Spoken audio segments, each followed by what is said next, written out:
How could you? After everything. She thought this was the happiest day of her life, the dress, the vows, the future she had dreamed of since childhood. But before the words "I do" could leave her lips, everything shattered. Her groom froze mid-sentence, shame flooding his face.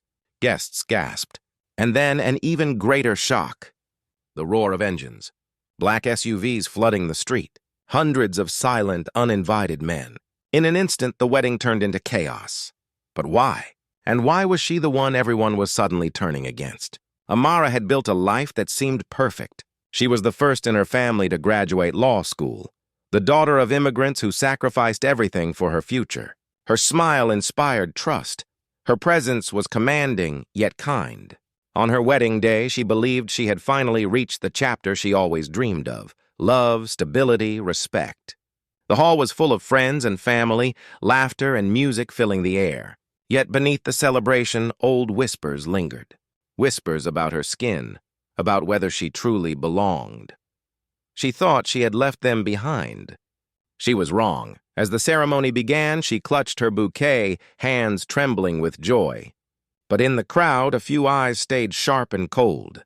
Some guests shifted in their seats, their stares heavy with judgment. She noticed, but brushed it off. This was about love, not prejudice. Then her groom began his vows. At first steady, then slower. His hands shook. His voice cracked. Amara smiled through it, thinking it was nerves. But then came the silence.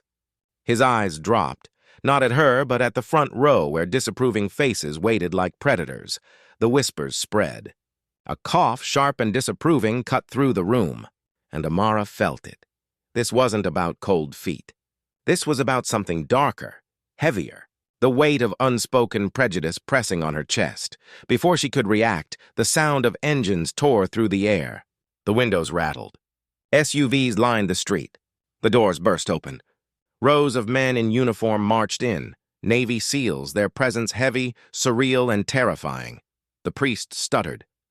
The groom dropped the ring. Guests froze in horror. And Amara, her breath caught. This wasn't random. She saw the way certain families exchanged looks, the unease etched on their faces. This was planned. This was a show of power. Panic spread. Some tried to leave, but the exits were blocked. Amara's veil shook as realization struck. She wasn't just a bride anymore. She was a target. The church no longer felt holy. It was a cage. The SEALs stood shoulder to shoulder, their boots echoing like a warning. All eyes shifted to Amara, like she had summoned this storm herself. Her groom took a step back, his silence louder than any vow. Then a man stood. His voice was sharp, dripping with hatred. He pointed at her. This is what happens when you try to mix bloodlines, when you forget your place. Gasps filled the room, but no one stopped him. Not even the man she was about to marry. Amara's knees gave way. Her bouquet hit the floor.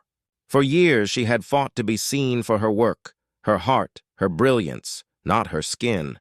And now, at the moment meant to crown her joy, she was stripped of it all. The SUVs, the uniforms, this wasn't protection. It was humiliation. A reminder she didn't belong. The whispers turned into chaos. Some guests shouted for her to leave. Others demanded the ceremony end. And then her groom finally spoke, but not to defend her.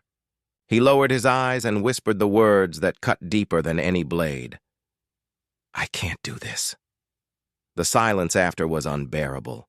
Amara's world collapsed. Her love, her dignity, her safety, destroyed in front of everyone. In that moment, one truth seared itself into her soul. This was never about love. It was about power. And power had just declared war on her existence. When the doors closed and the engines faded, only ruins remained. Flowers still stood. Music still lingered. But the joy was gone. Amara walked out alone, her veil dragging behind her like a shroud.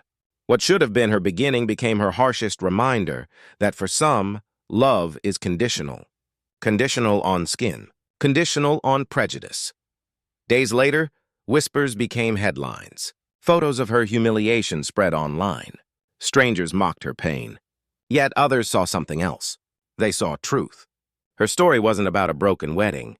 It was about a society that still allows racism to dress itself as tradition, as family values, as respectability. For Amara, the pain was real, but so was her strength. She rose. She began to speak. To turn her wound into a weapon. To turn her silence into a rallying cry, because this was never just her story.